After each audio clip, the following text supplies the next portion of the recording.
સક્સેસની કોઈ shortcut key નથી હોતી. હું વાત કરું છું આપણા જીવનના રિલેટેડ, એટલે કે સક્સેસ વિશે. ઘણા બધા લોકો એવું ઈચ્છતા હોય છે કે મારે મારા જીવનમાં સક્સેસ થવું છે, અથવા તો મારે મારા બિઝનેસમાં અથવા તો મારે સોશિયલ મીડિયામાં સક્સેસ થવું છે. પરંતુ શું સક્સેસ કહેવા ખાतिर મળી જાય છે? અથવા તો રાતોરાત કોઈ ટ્રોફી આપી જાય આપણને, એ રીતના આપણને સક્સેસ મળી જાય છે? અથવા તો કોઈ સંબંધી તમને હાથ મિલાવે અને એ બાબતે તમને સક્સેસ મળી જાય? સક્સેસ વસ્તુ જ અલગ છે, જેના માટે તમારે રાત દિવસ ઉજાગરા કરવા પડે છે, રાત દિવસ ધારેલા કામ પાછળ તમારે મહેનત કરવી પડે છે. ત્યારે જઈને અમુક વર્ષો પછી તમે સક્સેસ થતા હો છો. આમ તો જોવા જઈએ તો મનમાં ક્યારે એવું ધારવું જ ન જોઈએ કે આપણે સક્સેસ છીએ. કેમ કે જો તમે એવું ધારી લો કે હું સફળ થઈ ગયો છું, તો તમે આગળ વધી જ ન શકો.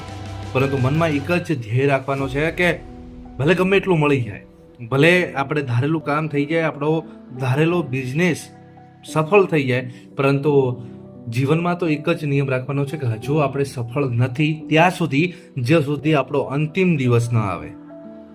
આ વાત નાની છે, પરંતુ કંઈક સમજાવવા લાયક છે તમને.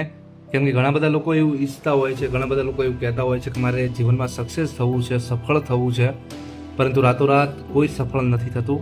એની પાછળ ઘણા બધા વર્ષોની, ઘણા બધા ઉજાગરા અને રાત દિવસની મહેનત હોય છે. ત્યારે જઈને એ માણસ પોતાના જીવનમાં સફળ થતો હોય છે. અત્યારે આટલા મોટા મોટા એમ્પાયર ઊભા છે, આટલા મોટા મોટા વ્યક્તિઓ કે જેમને પોતાના જીવનમાં ઘણું બધું કર્યું છે, એ રાતોરાત નથી મળ્યું એ લોકોને. એ લોકોએ રાત દિવસ ઉજાગરા કરી પોતાના ધ્યેય પર, એ લોકોએ રાત દિવસ મહેનત કરી છે. ત્યારે એ લોકોને સફળતા તરફનો રસ્તો મળ્યો અને એ સફળ થયા છે. તો મારી તો આપ સૌને એક જ વિનંતી છે કે આપ પોતાના જીવનમાં સક્સેસ થાઓ, રાત દિવસ મહેનત કરો અને ધારેલું કામ, ધારેલું સપનું અને ઉઘાડી આંખે જોયેલું સપનું તમારું સાકાર થાય, એવી મારી શુભેચ્છા છે.